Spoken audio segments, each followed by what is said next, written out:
Łetim jak kret stracę łeczem. Rys, czy dekret miał łyczy i był baro pięknym, razem z wiewiórką skykał po drzewach w lasu.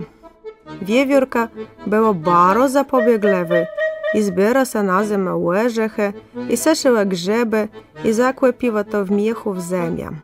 Miała jednak krótką pamięć. Nigdy nie wiedza, gdzie co zagrzeba.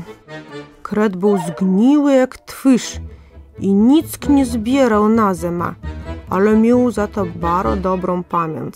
W ziemię łęle chłodził i to wygrzebywał, co wiewiórka sobie zebrała i tym se żywił.